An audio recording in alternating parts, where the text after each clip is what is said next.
السلام علیکم ورحمۃ اللہ وبرکاتہ۔ آج میرا آنا جامعہ انعامیہ دارالعلوم ٹرک یونین علی گنج روڈ گنگا پور سٹی کا بڑا ادارہ ہے، اس میں آنا ہوا ہے۔ الحمدللہ کافی چرچائیں سنی ہے اس مدرسے کے بارے میں، اور اس مدرسے میں سب سے خاص چیز جو میں آیا ہوں آج اس مدرسے میں، تو یہ دارالقضا جو مسلم پرسنل لا بورڈ کی طرف سے دارالقضا قائم ہوئی ہے یہاں پر، الحمدللہ میں نے اس کی بہت چرچائیں سنی ہیں لوگوں میں بھی کہ دارالقضا دین اور ایمان کے مطابق فیصلہ کرتا ہے۔ تو چلیے میں قاضی صاحب کے پاس چلتا ہوں جو دارالقضا کے یہاں کے ذمہ دار ہے گنگا پور سٹی کے، تو میں ان سے کوئی سوال پوچھوں گا، تو الحمدللہ آپ بنے رہیے اس پر۔ تو میں آیا ہوں قاضی صاحب کے پاس۔ السلام علیکم ورحمۃ اللہ وبرکاتہ۔ وعلیکم السلام ورحمۃ اللہ وبرکاتہ۔ جی قاضی صاحب خیریت سے ہو؟ الحمدللہ، اللہ کا شکر، آپ خیریت سے ہیں؟ جی الحمدللہ۔ قاضی صاحب یہ بتلائیے کہ میں نے بہت چرچائیں سنی ہے دارالقضا کے بارے میں کہ یہاں پر دین اور ایمان کے مطابق فیصلہ ہوتا ہے، تو کیا ہے اس کے بارے میں کچھ جانکاری بتائیے۔ جی آپ نے صحیح سنا ہے، یہاں گنگا پور سٹی میں جامعہ انعامیہ دارالعلوم مدرسے میں دارالقضا چلتا ہے، جو دارالقضا آل انڈیا مسلم پرسنل لا بورڈ کی نگرانی میں چلتا ہے، اور یہ صحیح بات ہے۔ اور اس میں تقریباً 250 مسائل اب تک آ چکے ہیں، معاملات آ چکے ہیں، مقدمے آ چکے ہیں، جن میں اکثر معاملات یعنی 230-40 تقریباً معاملات حل ہو چکے ہیں۔ بس 10-15 معاملات وہ ہیں جو زیر غور ہیں، جو ابھی چل رہے ہیں۔ بہرحال اللہ کا شکر ہے کہ لوگ آتے ہیں اور اپنی جو ہے ان کو جو پریشانی ہوتی ہے وہ پریشانی کو بتاتے ہیں، پھر دونوں فریق کو بلایا جاتا ہے اور پریشانی کو دور کرنے کی کوشش کی جاتی ہے۔ جی تو دارالقضا ایمان اور اسلام کے مطابق فیصلہ کرتا ہے، تو اس سے مطلب پھر اس کے بعد میں کورٹ کچہری میں جانے کی ضرورت تھوڑی ہے۔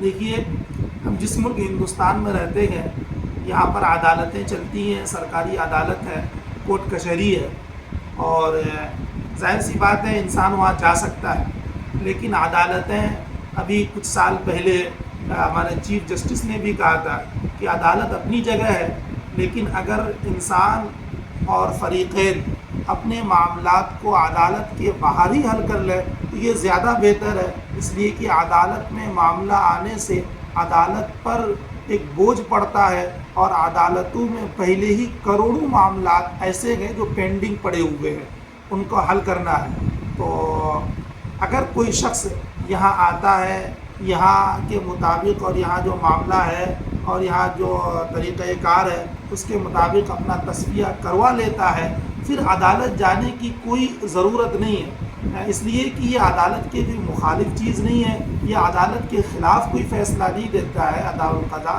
بلکہ وہی فیصلہ دیتا ہے جو قرآن و شریعت کے مطابق ہے اور عدالت جس کی اجازت دیتی ہے۔ تو یہ دیکھو دارالقضا کا آفس ہے گنگا پور سٹی کے اندر مدرسے کے اندر، تو جو بھی مسلمان بھائی کو کوئی تکلیف ہو، طلاق کے معاملہ ہو یا اور کوئی بھی چیز کی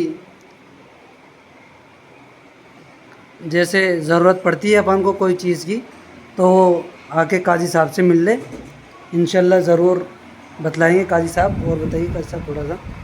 یہ کہ اب سوال یہ پیدا ہوتا ہے کہ یہاں کون کون سے معاملات درج کیے جا سکتے ہیں۔ ظاہر ہے اگر کوئی مرڈر ہو گیا یا مار پیٹ ہو گئی تو ان معاملات کو درج نہیں کیا جا سکتا، ان معاملات کے لیے سرکاری عدالتیں کافی ہیں، لیکن جو خانگی معاملات ہیں، پریوارک میٹرز ہیں اور گھر کے معاملات ہیں، ان کے لیے خاص طور پر یہ جو ہے دارالقضا ہے۔ دارالقضا کو پہلے ہم سمجھیں کہ یہاں نکاح، طلاق، خلا، فسخ نکاح اور وراثت کے معاملات لیے جاتے ہیں۔ نکاح طلاق تو ہم سمجھتے ہیں، نکاح جو ہے شادی کو کہا جاتا ہے، ایک کانٹریکٹ کو کہا جاتا ہے جو ایک لڑکا اور ایک لڑکی کے درمیان ہوتا ہے۔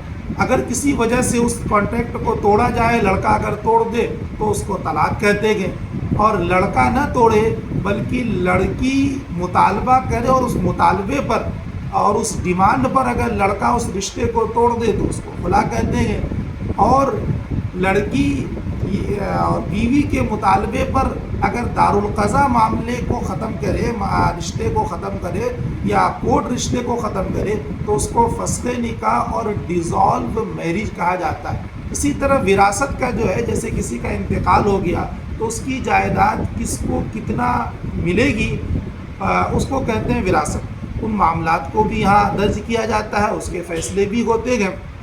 فیصلہ ہوتا کس طرح سے ہے اس کو بھی ہم سمجھ لینا چاہیے تاکہ کسی طرح کی غلط فہمی نہ رہ جائے۔